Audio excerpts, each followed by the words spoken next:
Police झूठ बोल रही है। इंस्पेक्टर पुलिस के खिलाफ अकबरुद्दीन ओवैसी की इलेक्शन कमीशन से शिकायत, वीडियोस हुए वायरल। जनाब अकबरुद्दीन ओवैसी कायदे मजलिस मुकन्नना पार्टी ने उनके खिलाफ संतोष नगर पुलिस स्टेशन में दर्ज मुकदमे पर रद्द अमल जाहिर किया है। उन्होंने आज मीडिया से बात करते हुए कहा कि इंस्पेक्टर पुलिस ने मुकर्ररा वक्त से कबल जलसा खत्म कर देने को कहा था। कायदे मजलिस ने कहा कि मुकर्ररा वक्त के बाद अगर जलसा जारी रखते तो पुलिस को इख्तियार था कि वो कार्रवाई करती, बजाय उसके वक्त से पहले स्टेज पर चढ़कर आ जाना गलत है। अकबर ओवैसी ने मजीद कहा कि उन्होंने पुलिस के खिलाफ इलेक्शन कमीशन ऑफ इंडिया से शिकायत की है ताकि इस पूरे वाक़ये की तहकीकात की जाए। कायदे मजलिस ने कहा कि इस मामले में जो भी कसूरवार पाया जाता है उसके खिलाफ कार्रवाई की जाए। अगर वो भी कसूरवार है तो उनके खिलाफ कार्रवाई की जाए। अगर पुलिस कसूरवार है तो पुलिस के खिलाफ कानूनी कार्रवाई करते हुए इंस्पेक्टर को मुअत्तल किया जाना चाहिए। अकबरुद्दीन ओवैसी ने आखिर में कहा कि पुलिस झूठ बोल रही है। पुलिस झूठ बोल रही है। मेरे पास वीडियो है, फुटेज है कि वो स्टेज पर सीढ़ियां चढ़कर आ रही। दूसरी बात यह है कि आपने कहा कि डीसीपी साहब ने कहा कि उन्होंने इशारे किए, इंस्पेक्टर ने इशारे किए। तो सवाल ये है कि फिर इशारा पुलिस कर सकती है, इशारे हम नहीं कर सकते। हिंट किया कि जल्दी खत्म करिए। अच्छा, हिंट किया, क्योंकि क्या हमको रूल या रेगुलेशन पता नहीं है कि कितना टाइम दिया गया है। भाई टाइम 10 बजे तक है। अगर हम 10 बजे के बाद में अगर स्पीच देते हैं तो उनका इख्तियार है, लॉ है, वो केस बुक कर सकते हैं। डायरेक्ट किसी के पब्लिक मीटिंग में स्टेज पर चढ़कर आ जाना और बोलना कि टाइम हो गया है, तो ये तो गलत बात है। पुलिस को ऐसा करना नहीं चाहिए और इससे साफ जाहिर होता है कि पुलिस पार्शियल है या इम्पार्शियल है। सर, हमारे साथ सेक्शंस लगाए गए हैं, काफी संगीन सेक्शंस लगाए गए हैं। 506 है, जान से मारने की धमकी देना और ये सब। क्या ऐसा हो गया था सर जिसकी वजह से इस लेवल पर चीज़ें चली गई और आपने जो शब्द का इस्तेमाल किया कि किसी के माई की लाल में दम नहीं है, ऐसा क्या हुआ था जिसकी वजह से चीज़ें इस लेवल पर? पूरा जुमला बोलेंगे आप? पूरा जुमला क्या पूछना चाह रहे हैं बोलिए ना। नहीं, जो आप क्या पूछना चाह रहे हैं बोलिए।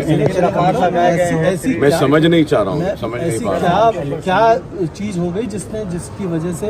देखिए, मैं आपसे कहता हूँ कि अगर आपका कोई परमिशन के साथ आपका अगर कोई फंक्शन हो रहा है और आपको पुलिस ने परमिशन दिया है, इलेक्शन अथॉरिटीज़ ने परमिशन दिया है और आप अपना फंक्शन कर रहे हैं, सीधे अगर आपके फंक्शन में अगर मैं आ जाऊं तो क्या आप यही सवाल करेंगे मुझसे?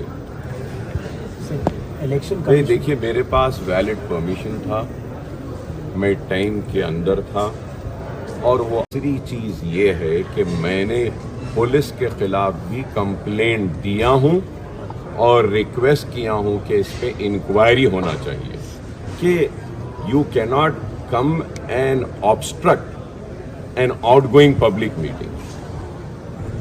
और जो सेक्शंस डाले गए हैं ये कोई नई बात नहीं है, मेरे ऊपर इससे पहले भी डाले गए हैं और ऐसे झूठे मुकदमे तो पढ़ते रहे हैं। मैं कोर्ट से बाइज्जत बरी हुआ हूँ और मैं डिमांड कर रहा हूँ इलेक्शन कमीशन से कि इस पर इंक्वायरी होनी चाहिए और सारी चीज़ें क्लियर सामने आनी चाहिए कि कौन कसूरवार है, उस कसूरवार को सज़ा होनी चाहिए। अगर मैं कसूरवार हूं तो ज़रूर मुझे सज़ा दीजिए। अगर पुलिस है तो उन पुलिस ऑफिसर्स को लीगली एक्शन लेना चाहिए और उनको सस्पेंड भी करना चाहिए कि पीसफुल एक मीटिंग जा रही है उसमें जाके आप डिस्टर्ब करके, ऑब्स्ट्रक्ट करके रोकते हैं, ये गलत बात है। अगर पुलिस अगर आके बैठना चाहती है तो ज़रूर मैं अपना स्टेज दे देता हूँ, उनको कुर्सी भी देता हूँ, वो आके बैठ सकते हैं हमारे जलसे। सर, आप जो ECI का वर्चन जो हमसे बातचीत करने पर बताया गया है कि इलेक्शन कमीशन को कोई वायलेशन नहीं दिखाया आपके स्पीच में या वहाँ पर जो इंसिडेंट हुआ उसमें, इसीलिए उन्होंने कोई केस दर्ज नहीं किया। लेकिन पुलिस का इस तरीके से केस दर्ज करना क्या इंडिकेट करता है सर?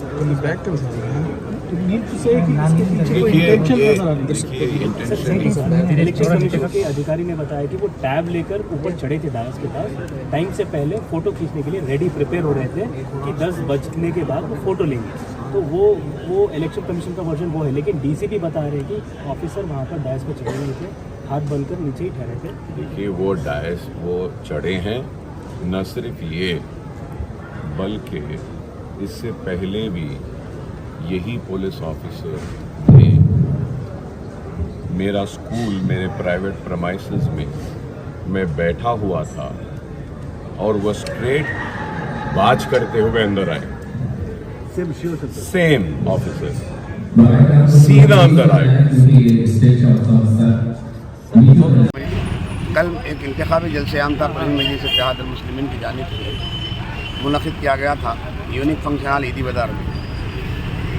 मोहतरम अकबरुद्दीन अवैसी साहब रुकन असम्बली को उम्मीदवार मजलिस इत्तेहाद असम्बली सदरानगोटा का खिताब चल रहा था। 10 मिनट अभी टाइम ख़त्म होने बाकी थे। हम लोग जो है परमिशन हासिल किए थे। परमिशन हमारे पास जो है उसकी कॉपी है। परमिशन जो है हमारा शाम 6 बजे से लेकर 10 बजे तक का जो है हमारा परमिशन था रात, और वो परमिशन का टाइम अभी 10 मिनट बाकी था। इंस्पेक्टर साहब शिवा चंद्रा साहब जो है वो स्टेज के करीब आए और स्टेज की जो सीढ़ियाँ थे उन सीढ़ियों पर जो है चढ़ना शुरू किए। इस पर जो है अकबरुद्दीन अवैसी साहब ने कहा कि अभी वक्त बाकी है, मैं अपने मुकर्ररा वक्त पर जो है ख़त्म कर दूँगा, आप देखते चलें। इस पर जो है काफ़ी डिस्टर्बेंस हुआ और पब्लिक मीटिंग के अंदर जो है जब कंक्लूड कर रहे थे, जब हम जो है एक मुखर्रिर जब खिताब करता है तो उसका सारा कॉन्सेंट्रेशन जो है ना पब्लिक की तरफ रहता और उनको आके जो है डिस्टर्ब करना और वक्त से पहले जो है जलसे को बंद कराने का मुतालबा करना, ये बिल्कुल नहायत ही गलीब और गलत और जो है नाज़िबा जो है हरकत थी जो इंस्पेक्टर साहब जो है शिवा चंद्रा साहब संतोष नगर के किए। हम उनके खिलाफ में जो है तहरीरी तौर पर आकर संतोष नगर पुलिस स्टेशन में एसीपी साहब जहाँ मौजूद थे, एसीपी साहब से मिलकर एसीपी संतोष नगर डिवीज़न से हम शिकायत दर्ज करवाएं। हम चाहते हैं कि लीगली जो है उन पर एक्शन ले और इसी शिकायत हम इलेक्शन कमीशन ऑफ इंडिया तक भी ले लेते हैं। अस्सलाम वालेकुम।